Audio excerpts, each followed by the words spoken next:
سراج کو ایسا محسوس ہوا جیسے حال میں کافی گڑبڑ مچ گئی۔ کچھ لوگ ادھر ادھر دوڑ رہے تھے۔ بالآخر صحن میں کسی کو نہ پا کر ان لوگوں میں سے دو آدمیوں نے اس کمرے کا رخ کیا جس میں سراج چھپا ہوا تھا۔ خطرہ سر پر آ چکا تھا اور ذرا سی چوک دشمن کو سراج پر غالب کر سکتی تھی۔ سراج نے حفاظت کے خیال سے اپنا بھرا ہوا پستول نکال لیا تاکہ جب تمام راہیں مسدود ہو جائیں تو اس سے کام لیا جا سکے۔ ان دو بدماشوں نے سرسری ایک نظر کمرے میں ڈالی۔ خوش قسمتی سے ان کا خیال اس الماری کی طرف نہ گیا جس کے پیچھے سراج اس وقت چھپا ہوا تھا۔ اپنی موم بتی کی مدھم روشنی میں انہیں کچھ نظر نہ آیا اور وہ مایوس ہو کر لوٹ گئے۔ دروازے کے باہر ان کی آواز صاف سنائی دے رہی تھی۔ ایک کہہ رہا تھا، معلوم نہیں کیوں اتنی دیر ہو گئی اس کو، وہ آج ضرور آئے گا، اس نے آج سب کو یہاں جمع ہونے کا حکم دے رکھا ہے۔ دوسرے آدمی نے جواب دیا، ابھی اس کو خبر نہیں کہ وہ مکار بڑھیا یہاں سے فرار ہو چکی ہے، یہ جان کر اس کو بہت مایوسی ہوگی۔ پہلے آدمی نے کہا۔ ٹھیک 12 بجے باہر بے چینی کی تیز لہر دوڑ گئی۔ سراج دم بخود آنے والے خطرات کے مقابلے کے لیے تیار بیٹھا تھا۔ شاید اس گناہ گار ٹولی کا سردار اور زاہد خاندان کا خوفناک دشمن آ گیا تھا۔ غالباً اس بڑھیا اور نوجوان خاتون کے فرار کی خبر سن کر گرج رہا تھا۔ نالائکو، کمینو، تم نے اس کو جانے دیا ہی کیوں؟ غیظ و غضب سے کانپ کر وہ چیخا۔ لیکن صاحب ہم کیا کرتے، ایک آدمی نے جواب دیا۔ جس وقت ہم لوگ آپ کی ہدایت کے مطابق یہاں پہنچے تو وہ مکار عورت بما اپنے ساتھیوں کے یہاں سے غائب تھی۔ سیدو، وہ گرجا، میں نے تم کو اس ذلیل عورت کی نگرانی پر مقرر کیا تھا، لیکن سردار آپ نے ہی تو مجھے اپنی اس ڈیوٹی پر سے ہٹا کر اس نئے شکار کے تعاقب پر مامور کیا تھا۔ سیدو نے اپنی بھدی آواز میں کہا، ایسی صورت میں کیا کر سکتا تھا؟ سراج یہ دیکھ کر دنگ رہ گیا کہ جس سیدو پر اس بوڑھی عورت کو اس قدر اعتماد تھا وہی دشمن کا آدمی ثابت ہوا۔ شاید اسی کی مخبری سے اس مکان کا اس سیاہ کار آدمی کو پتہ لگ گیا۔ افسوس، بھول ہو گئی، سارا بنا بنایا کھیل بگڑ گیا۔ ان کے خوفناک سردار نے ہاتھ ملتے ہوئے کہا، مجھی سے بھول ہو گئی جو میں نے تمہیں اس اہم کام سے ہٹایا اور خود ان کے فرار کی راہ ہموار کی۔ خیر کوئی بات نہیں۔ اس نے کمرے کا دروازہ کھول کر اندر داخل ہوتے ہوئے کہا، اس کو پاتال سے بھی ڈھونڈ نکالوں گا، بھلا وہ میرے آہنی پنجے سے کیسے بچ سکتی ہے؟ سراج نے پوشیدہ الماری کی دراز میں سے اپنے دشمن کو دیکھا۔ گلے میں لامبا بھورے رنگ کا کوٹ اور آنکھوں پر سیاہ تالوں کی اینک، گالوں کی ہڈیاں ابھری ہوئی کسی قدر سفیدی کی جھلک ان چھوٹی چھوٹی نوکیلی مونچھوں میں نمایاں تھی۔ چھریرے بدن کا یہ 50 سالہ آدمی بذام خود یوسف اور اس کے خاندان کے تمام افراد کا دشمن تھا۔ اس کے مضبوط جبڑے سے یہ بھی اچھی طرح عیاں تھا کہ وہ آہنی ارادے اور استقلال کا مالک ہے۔ جھکی ہوئی ہیٹ اور اٹھے ہوئے کالر کی وجہ سے اس کے چہرے کا بیشتر حصہ چھپا ہوا تھا۔ دوستو، ہمیں ان مفرور عورتوں کی اتنی پرواہ نہیں، اس نے اپنی بھاری آواز میں اپنے ساتھیوں سے کہا جو دروازے کے قریب کھڑے ہوئے تھے۔ آج ہم نے ایک بہت بڑی کامیابی اپنے اس طاقتور اور چالاک حریف کو گرفتار کر کے حاصل کی ہے جو بذام خود بڑا چلتا پرزا اور عیار بنتا ہے۔ کمبخت نے کئی ہفتوں سے ہماری کوششوں میں رخنہ اندازی کی اور بے طرح ہمیں پریشان کر دیا۔ اپنے سردار کا اشارہ پا کر دونوں آدمی ایک دست و پا بستہ آدمی کو پکڑ لائے اور انہوں نے اس کو زمین پر دھکیل دیا۔ شاید اس آدمی کے ہاتھ اور پیر اپنی جگہ حرکت بھی نہ کر سکتے تھے۔ وہ چپ چاپ زمین پر اوندھا پڑا رہا۔ اس خوفناک بڈھے نے ایک لات مار کر اس شخص کو اٹھایا۔ سراج کی حیرت کی انتہا نہ رہی جب اس نے دیکھا کہ وہ مظلوم اور بے کس آدمی سوائے احمد کے اور کوئی نہیں تھا۔ دشمن نے ایک اور خوفناک کہا لگایا۔ اس نے احمد کے بال پکڑ کر ہلاتے ہوئے کہا، جانتے ہو اس کو؟ مسلسل کئی روز سے ہمارے کاموں میں مداخلت کر رہا تھا۔ یہ برخوردار زاہد حسین جاگیردار کے اکلوتے وارث سمجھے جاتے ہیں۔ انہوں نے مجھے پکڑنے کا بیڑا اٹھایا تھا اور مسلسل میرا تعاقب کر رہے تھے۔ خبر نہیں تھی کہ کس قیامت کے چالاک دشمن سے اس کو سابقہ پڑا ہے، اس دشمن سے جو ان کا اور ان کے سارے خاندان کا جانی دشمن ہے۔ احمد رحم طلب نگاہوں سے اس بے رحم اور صفاک انسان کی طرف دیکھ رہا تھا۔ اٹھ کر کھڑے ہو جاؤ میرے دوست، اس نے حقارت سے کہا۔ احمد نے بلا چون و چرا اس کے حکم کی تعمیل کی۔ بزدل بھیڑیے، پہلے یہ جان لے کہ تیرا بہادر دشمن صرف اس لیے زندہ ہے کہ تیرے ذلیل خاندان کے ایک ایک فرد کو موت کے گھاٹ اتار دے، جو انسانیت کے ماتھے پر کلنک کا ٹیکا ہے، اور جس کو نیست و نابود کر کے اپنے انتقام کی آگ بجھانا ہی میری زندگی کا واحد مقصد ہے۔ اس نے پینترا بدلا اور الماری کے سامنے آ کھڑا ہوا۔ اس کی پشت اب سراج کی طرف تھی، لیکن میں تجھ جیسے نہتے شخص پر گولی چلانا کسر شان سمجھتا ہوں. اگر مقابلے کی ہمت ہے تو آ، میں تجھے چیلنج کرتا ہوں. احمد اس شخص کے خوفناک تیور اور خطرناک منصوبوں سے مرعوب ہو چکا تھا. سراج نے سوچا اب مقابلہ کرنا تو درکنار، وہ ٹھیک سے کھڑا بھی نہیں ہو سکتا تھا. دشمن کا ارادہ صاف ظاہر تھا، اس کا مقصد احمد کا خاتمہ، چاہے کسی طرح بھی ہو. سراج نے سوچا اس دشمن کا خاتمہ بآسانی ہو سکتا ہے. اب رہے باقی دو آدمی تو ان سے مقابلہ کرنا اس کے لیے کچھ زیادہ مشکل نہیں تھا. چنانچہ یہ سوچ کر سراج نے الماری اچانک اس پر الٹا دی، لیکن اس سے پہلے کہ وہ چھلانگ مار کر ان دونوں بدماشوں سے نبٹتا، جلدی میں اس نے اسی الماری سے ٹھوکر کھائی اور بری طرح گر پڑا. دونوں بدماشوں نے جو دیکھا تو فوراً اس پر ٹوٹ پڑے اور اس کو دبوچ لیا. اب سراج بے بس ہو گیا تھا. ان کی آواز پر باقی دو جو باہر پہرا دے رہے تھے امداد کے لیے آ گئے. انہوں نے اس خوفناک آدمی کو جو ان کا سردار تھا اس الماری کے نیچے سے نکالا. اس کا ایک بازو بری طرح کچل گیا تھا اور سر میں بھی شدید چوٹ آئی جس سے خون بری طرح بہہ رہا تھا. وہ شدید غیظ و غضب کی حالت میں گالیاں بکتا ہوا سراج کی طرف بڑھا، لیکن اس کے پیر ڈگمگائے. اس کے ساتھیوں نے اسے فوراً سہارا دیا. خوب، اس کمینے کی شامت بھی اس کو میرے پنجے میں کھینچ لائی، اس نے غضبناک آواز میں کہا. میں اس کی جان لینے میں کوئی تکلف نہیں کروں گا. اس نے پھٹے ہوئے ہونٹوں کے درمیان سے ایک وحشیانہ قہقہہ لگایا. چشمہ پہلے ہی اس کی آنکھوں سے چھوٹ کر گر پڑا تھا. شیطانیت اور درندگی ان خوفناک چمکیلی آنکھوں میں پورے عروج پر تھی. اس نے پستول کی نالی سب سے پہلے سراج کے سر کی طرف پھیری اور نشانہ باندھ کر فائر کرنے ہی والا تھا کہ اچانک دروازہ بڑے زور سے کھلا اور کسی نے زوردار آواز میں کہا، خبردار کوئی اپنی جگہ سے حرکت نہ کرے. بوڑھے بدماش کے منہ سے کراہنے کی آواز نکلی. پستول ہاتھ سے چھوٹ کر فرش پر گر پڑی، کیونکہ سراج کا گمنام دوست اور یوسف کا شریف دشمن پستول تانے کھڑا ہوا تھا. اتنے میں اس کے ساتھی نوجوان نے دشمن کے ساتھیوں کو سنبھالا. سراج نے احمد کے ہاتھ پیر کھول دیے. چاروں گنڈوں کو تو راستے میں ان لوگوں نے پولیس کے حوالے کر دیا جو مشتبہ اور جرائم پیشہ سمجھے جاتے تھے. البتہ اصلی دشمن کو سراج کے کہنے پر ان لوگوں نے اپنے ساتھ رکھا. اس کے ہاتھ پشت پر باندھ کر اس کو بے بس کر دیا گیا تھا. ویسے اب اس کی ضرورت بھی باقی نہیں تھی، کیونکہ وہ ہر قسم کی مزاحمت ترک کر چکا تھا. اس کو ساتھ رکھنے سے سراج کا مقصد اس کی ان مجرمانہ حرکتوں کا راز معلوم کرنا تھا جنہوں نے اس کو ایک سیدھے سادے انسان سے وحشی حیوان بنا دیا تھا. سامعین کرام، آپ سن رہے ہیں ایک پر اسرار رومانی کہانی جس کا نام ہے داستان. یہ اس سلسلے کی قسط نمبر 22 ہے. مجھے امید ہے آپ کو میری یہ کاوش پسند آ رہی ہوگی. آپ نے اگر ابھی تک میرا چینل کہانی گھر سبسکرائب نہیں کیا تو ابھی میرے چینل کو سبسکرائب کر کے بیل نوٹیفیکیشن آن کر لیجئے تاکہ آنے والی ہر نئی کہانی کی اطلاع بر وقت آپ تک پہنچ سکے. تقریباً 2 بجے جب کہ سب لوگ آرام کی نیند سو رہے تھے، 2 آدمی دبے پاؤں مجسٹریٹ صاحب کی کوٹھی میں داخل ہوئے. دونوں نے اپنے اوور کوٹ کے کالر اٹھا رکھے تھے. ہیٹ کچھ اس قدر آگے کو جھکی ہوئی تھی کہ ان کے چہرے کا بیشتر حصہ نگاہوں سے پوشیدہ تھا. مزید برآں انہوں نے آنکھوں پر سیاہ چشمے چڑھا رکھے تھے. اسی طرح دبے پاؤں زینے کو عبور کر کے یہ لوگ کوٹھی کی دوسری منزل پر جا پہنچے. دونوں نے دبے الفاظ میں کچھ سرگوشی کی اور اوپر کی منزل سے کوئی خفیہ اشارہ کیا، جس کو ان کے ساتھیوں نے جو باہر پھاٹک پر کھڑے ہوئے تھے دیکھا اور تیزی سے کوٹھی کے احاطے میں داخل ہو گئے اور اپنے پہلے 2 ساتھیوں کی طرح بے آواز زینے کو طے کر کے ان کے پاس جا پہنچے. پھر ان چاروں میں دبی آواز میں کچھ گفتگو ہوئی.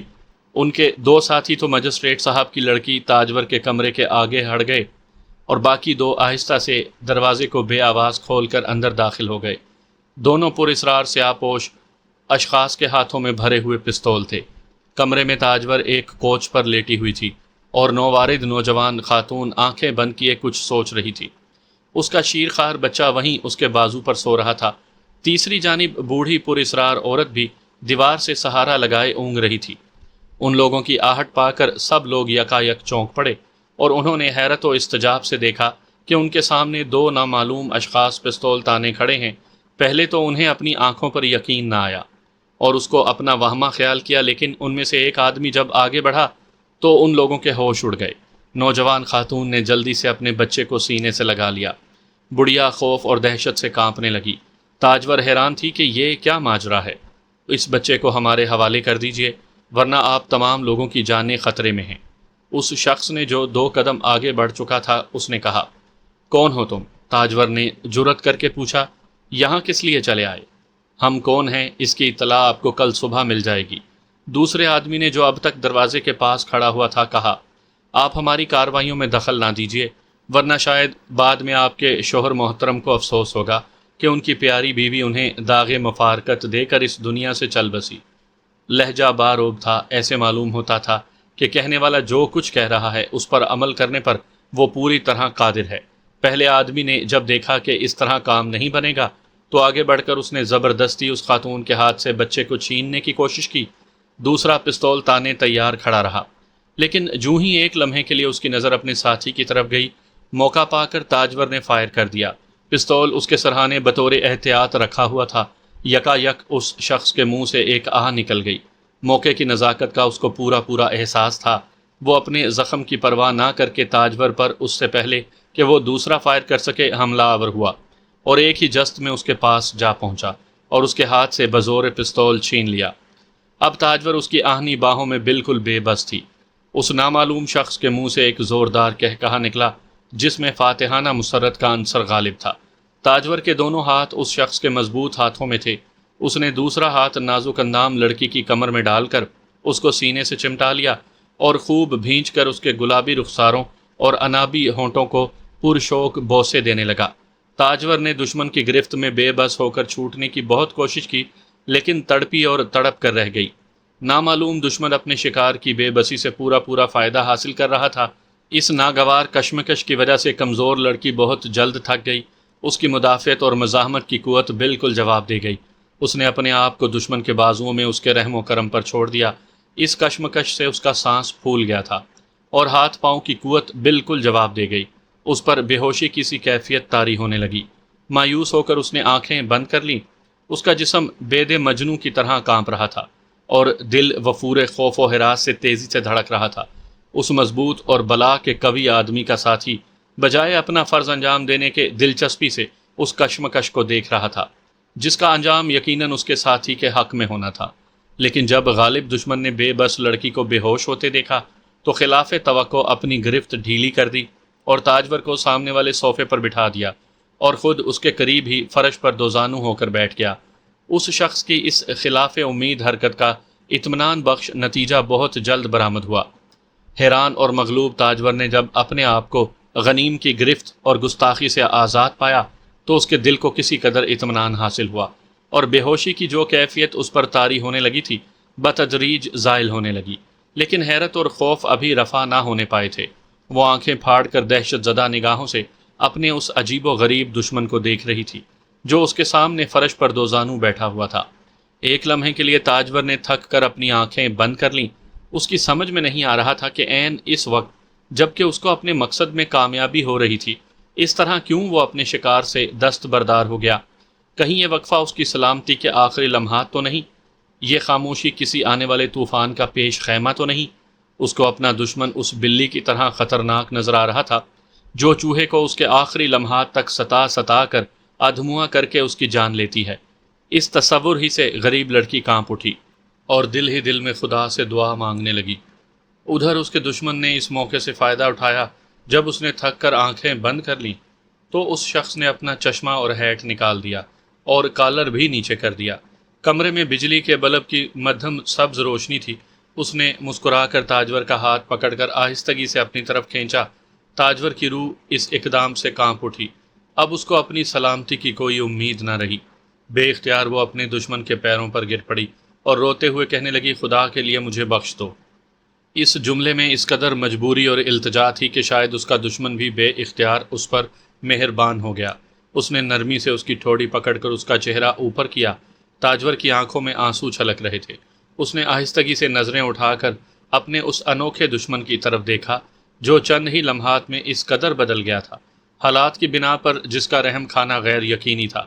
جو ہی خوفزدہ لڑکی کی نظر اس شخص پر پڑی، بے اختیار اس کے منہ سے ایک چیخ نکل گئی جس میں حیرت اور مسرت کا ایک عجیب اختلاف پایا جاتا تھا۔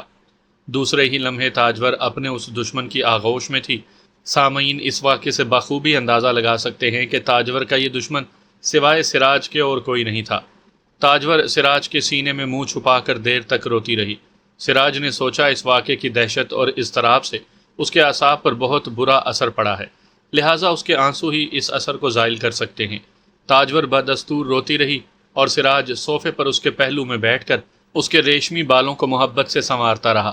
باقی سب لوگ خاموشی سے ایک دوسرے کا منہ تک رہے تھے۔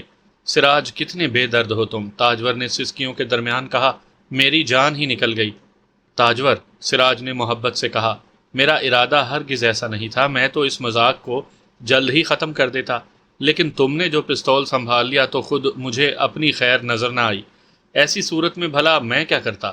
سراج نے یہ الفاظ کچھ ایسے مضحکہ خیز انداز میں ادا کیے کہ بے اختیار تاجور کے نازک لبوں پر مسکراہٹ دوڑ گئی۔ وہ فرط التفات سے پھر ایک بار سراج سے لپٹ گئی، بڑے شریر ہو تم۔ اتنے میں دوسرے صاحب اپنا چشمہ اور ہیٹ اتار کر آگے بڑھے اور جھک کر فرشی سلام کرنے لگے۔ کون؟ احمد بھائی، تاجور نے حیرت سے کہا۔ جی ہاں، آپ کا ادنا خادم، انہوں نے خاک سارانہ انداز سے سر جھکا کر کہا۔ پھر ایک بار ایک زبردست کہکہا بلند ہوا۔ بوڑھی عورت اور اس کی ساتھی خاتون حیرت سے کبھی سراج کو دیکھتی تھیں اور کبھی احمد کو۔ ایک نے ان کو افشائے راز کی دھمکی دی، دوسرے نے جبراً انہیں ان کے گھر سے نکالا۔ ان کی سمجھ میں یہ معمہ نہ آیا۔ تاجور، ہمارے ایک ذرا سے مذاق نے تمہارے دل کو اس قدر صدمہ پہنچایا، لیکن یہ کہاں کی شرافت ہے جو ہمیں زخمی کر کے بھی تم نے یہ تک نہ پوچھا کہ کیسے ہو؟ او، آپ کا بازو زخمی ہو گیا ہے، تاجور نے کہا اور فوراً الماری سے آیوڈین کی شیشی اور روئی نکال کر لے آئی۔ اس نے زخم کو گرم پانی سے دھو کر اس پر پٹی باندھ دی۔ دشمن کی حیثیت سے آئے اسی لیے یہ حالت بنی، دوست کی حیثیت سے آتے تو ایسا کیوں ہوتا؟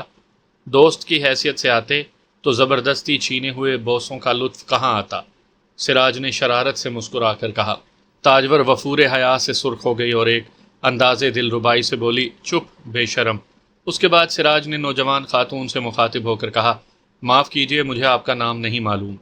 جی، مجھے نجمہ کہتے ہیں، خاتون نے شرما کر جواب دیا۔ ہاں تو نجمہ بہن، آپ اور آپ کا بچہ آپ خطرے سے باہر ہیں، باقی واقعات پھر تفصیل سے بتاؤں گا۔ فی الحال مجھے اجازت دیجیے کہ آپ کی ملاقات دشمن سے کراؤں۔ دشمن سے؟ کون دشمن؟ بڑھیا نے چونک کر پوچھا۔ ابھی معلوم ہو جائے گا، سراج نے جواب دیا اور باہر جا کر اس نوجوان دوست اور بوڑھے دشمن کو اندر لے آیا۔ جو ہی نجمہ نے سراج کے دوست کو دیکھا، خوف سے کانپ اٹھی۔ جلدی میں اسے کچھ نہ سوجا، دوڑ کر وہ اس نوجوان کے پیروں سے لپٹ گئی۔ بھائی جان، خدا کے لیے مجھے اور میرے بچے کو بخش دو۔ نوجوان اپنی بہن کو یہاں دیکھ کر حیران رہ گیا۔ اس نے درست لہجے میں کہا، ہٹ جا نجمہ، میرے پیر نہ چھو، تو گناہ گار ہے اور میں تیری صورت تک نہیں دیکھنا چاہتا۔ سراج نے اس نوجوان سے کہا، میرے دوست، ایک غلط فہمی کی وجہ سے اپنی بے کس اور بد نصیب بہن کو اس طرح نہ ٹھکراؤ، اس میں تمہاری بہن کی کوئی خطا نہیں، اور نہ اس نے ایسی کوئی حرکت کی ہے جس سے تمہاری عزت پر حرف آئے۔ میں یقین دلاتا ہوں کہ نجمہ کمل کی طرح پاک ہے، اور یہ بچہ، پرجوش نوجوان نے حقارت سے اس معصوم کی طرف اشارہ کیا جو اپنی چھوٹی چھوٹی خوشنما آنکھوں سے اس کی طرف دیکھ رہا تھا، یہ اس کا جائز بچہ ہے۔ سراج بولا، چند مجبوریوں کی بنا پر خفیہ حالات میں یوسف نے تمہاری بہن نجمہ سے شادی کی، اور یہ بچہ یوسف اور نجمہ کی محبت کو مضبوط بنانے والی ایک کڑی ہے۔ سراج کی زبانی اپنی پیاری بہن کی بے گناہی کا ثبوت پا کر نوجوان بہت خوش ہوا۔ اپنی ٹھکرائی ہوئی نہ کردہ گناہ بہن کو چھاتی سے لگا لیا، اس کے بچے کو لے کر محبت سے چوما۔ میرے اچھے بھائی، تم نے مجھے قصوروار سمجھا اور میرے بچے کی جان کے دشمن ہوئے۔ نجمہ، اس سلسلے میں تم سے مسٹر سراج اور ان کی فرشتہ خصلت بیوی کا شکریہ ادا کرو، جنہوں نے اپنی نیکی اور شرافت سے مجھے اس ذلیل کام سے بچا لیا۔ نجمہ اس انکشاف پر تاجور سے لپٹ گئی۔ تاجور نے اس کو محبت سے گلے لگایا۔ مجھے معاف کر دو نجمہ، نوجوان نے سلسلہ بیان جاری رکھ کر کہا، مجھے یقین نہیں ہوا کہ تمہاری یوسف سے شادی ہو چکی ہے۔ تم نے یہ پہلے ہی کیوں نہ بتایا مجھے؟ انجانی حالات میں بے گناہ یوسف کا خون کر بیٹھتا۔ مجھے یوسف سے مل کر اب بہت خوشی ہوگی۔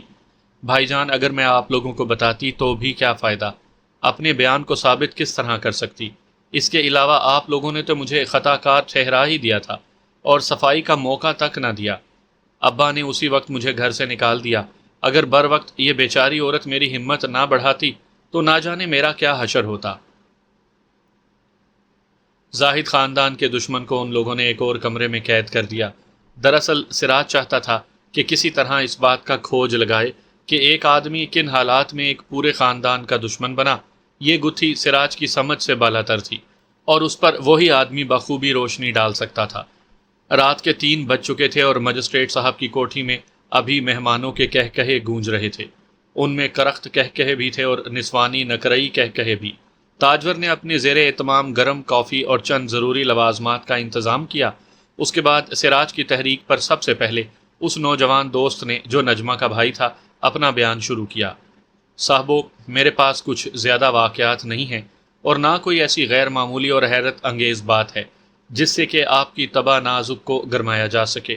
بہرحال مختصر طور پر اس درویش کا ماجرا یہ ہے کہ جب اس نے اس خوفناک انتقام سے دستبردار ہونے کی اطلاع دی، اس دن سے بیکار محض بن کر اور اپنے فرضی گناہگار کی جان بخشی کے غم میں ادھر ادھر مارا پھرا، حتیٰ کہ آج اس نے اپنے کرم فرما مسٹر سراج کو رائل ہوٹل کے مینیجر سے کچھ نجی گفتگو کرتے دیکھا۔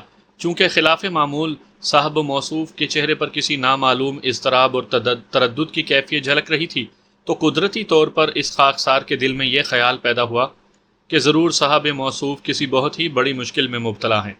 اب آپ لوگ سوال کریں گے کہ بھلا ان میں اور رائل ہوٹل کے مینیجر میں جو نجی گفتگو ہوئی، اس کا حال اس خاکسار کو کیسے معلوم ہوا؟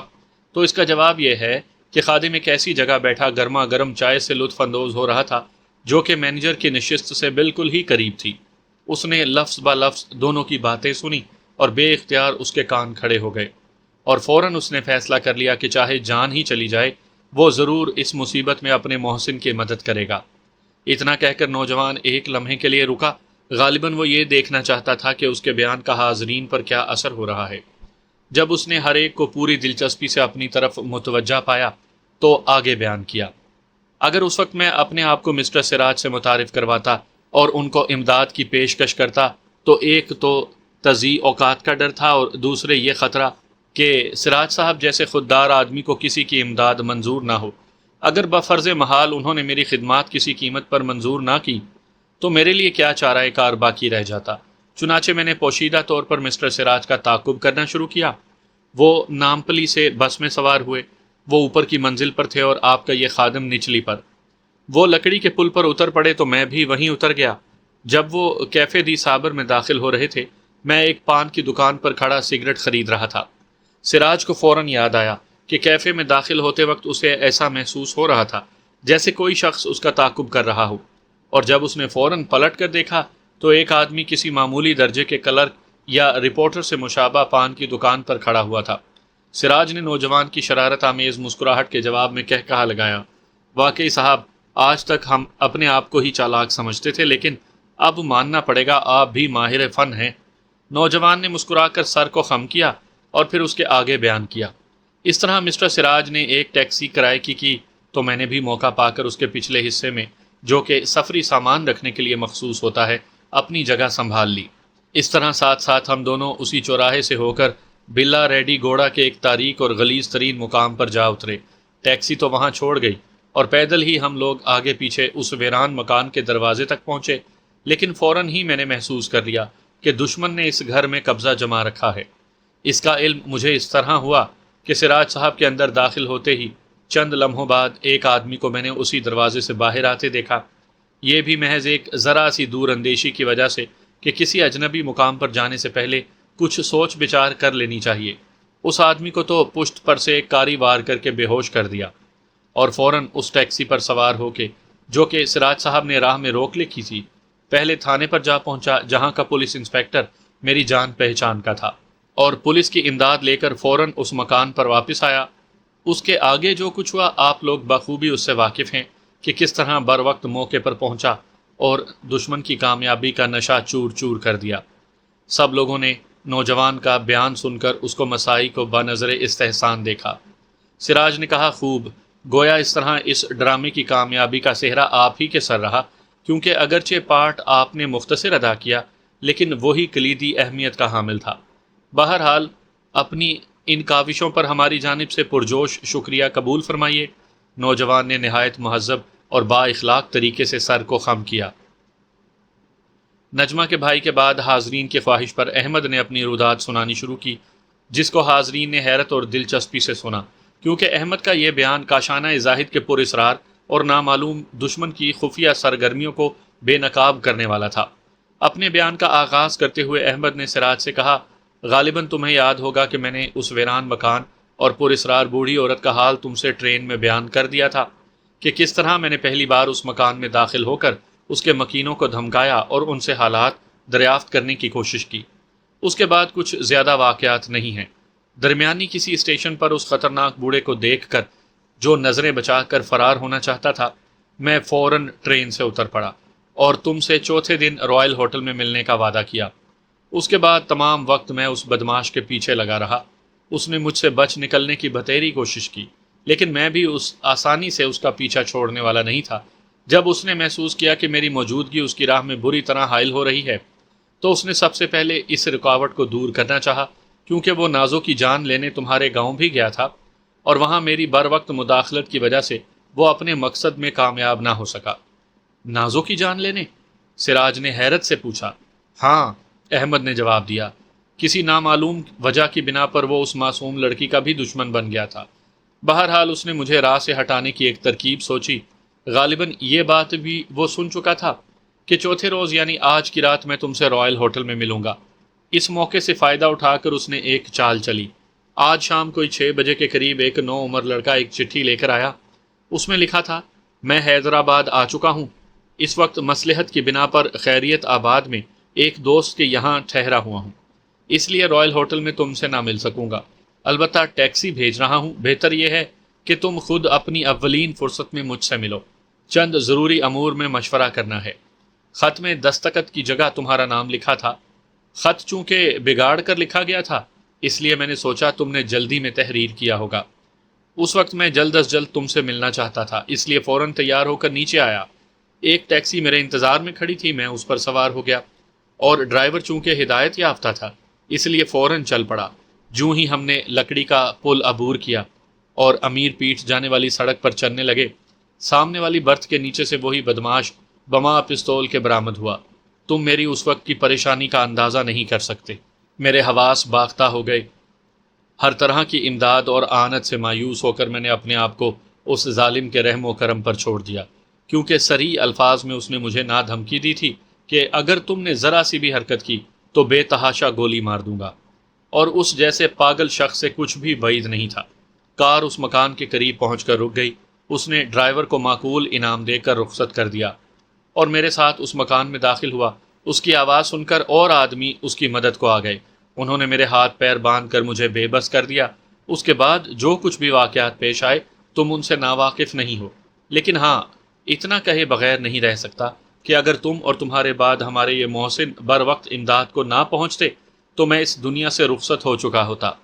اتنا کہہ کر احمد نے خوف کی جھرجھری سی محسوس کی۔ وہ بہت ہی شیطان قسم کا آدمی ہے۔ سراج، شاید ہی اس کی گولی سے ہم میں سے کوئی بھی زندہ بچتا۔ تمہارے گاؤں میں نازو سے اس کا کچھ حال معلوم ہوا؟ دراصل اس کی ماں اسی خونخوار انسان کے خوف سے اس کو لے کر بھاگی تھی اور گاؤں گاؤں بھٹکتی رہی۔ آخر کار اس نے ہار مان کر اس پسماندہ طبقے میں اپنی سلامتی محسوس کی۔ جب نازو کی ماں کا انتقال ہوا تو اس کے کسی نامعلوم دوست نے ہماری آمد کی اس بچی کو اطلاع دی اور جلد از جلد اس گاؤں سے رخصت ہو جانے کے لیے کہا۔ اس سے یہ ثابت ہوتا ہے کہ نازو کا قصہ بہت پرانا ہے اور اس کے کئی ایسے دوست بھی ہیں جو ان دونوں کی غائبانہ خیرگیری کیا کرتے تھے۔ میں اتنا کہہ سکتا ہوں کہ نازو کی انہی دوستوں میں سے ایک تو نجمہ کی بوڑھی نوکرانی یعنی ہمارے گھر کی پراسرار روح ہے، جو نامعلوم طریقے پر اس کے آس پاس چکر لگایا کرتی تھی تاکہ یوسف اور ہمارے خاندان کے دشمنوں کی نقل و حرکت سے باخبر رہ سکے۔ دوسرا وہ ٹھگنے قد والا آدمی تھا جس نے نازو کو ہمارے ساتھ گاؤں سے نکل جانے کی ہدایت کی، جس سے یہ نتیجہ نکالنا نسبتاً سہل ہے کہ اس ٹھگنے قد والے کو ساری معلومات اس بوڑھی خادمہ سے حاصل ہوا کرتی تھی۔ سب لوگ اس عجیب و غریب انکشاف پر دنگ رہ گئے اور ہر فرد اس داستان میں بڑھتی ہوئی دلچسپی محسوس کرنے لگا۔ احمد نے سلسلہ بیان جاری رکھ کر کہا، جب یوسف انگلستان سے واپس ہوا تو اس کی جان لینے کی کوششیں کی گئی۔ دشمن یوسف کی واپسی کے ساتھ ہی سرگرم عمل ہوا۔ ایک طرف اس کی کوشش نازو کو نقصان پہنچانے کی تھی اور دوسری طرف وہ یوسف کی جان کے در پہ تھا، لیکن اس خوفناک دشمن کی ساری کوششیں ہماری مداخلت کی بدولت ناکام ہوتی گئیں۔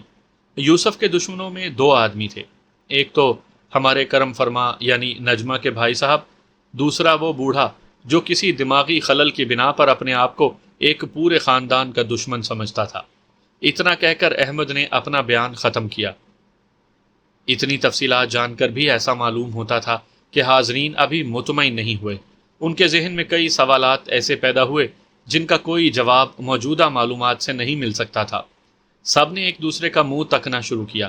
آخر سب کی نظریں سراج پر جم گئیں، جو اس بازی کا سب سے اہم مہرہ تھا، جس کو بظاہر کئی ایسی باتیں معلوم تھیں جن کا حاضرین میں سے کسی کو گمان تک نہ تھا۔ سراج نے اطمینان سے ایک سگریٹ جلایا اور 2-3 کش لے کر پرخیال انداز سے دھوئیں کو دیکھتا رہا۔ اس کے بعد رکتے ہوئے اس نے اپنے بیان کا آغاز کیا۔ جہاں تک میرا خیال ہے، احمد کے بیان سے ہم لوگ کسی خاص نتیجے پر پہنچنے کے قابل ابھی تک نہیں ہوئے۔ کئی ایسی باتیں غور طلب باقی ہیں جن کی لا علمی سے سارے واقعات میں شگاف سے پڑ گئے ہیں۔ زنجیر کی ان بکھری ہوئی کڑیوں کو ملانے کے لیے پھر ایک بار واقعات کا تفصیلی جائزہ لینے کی ضرورت ہے۔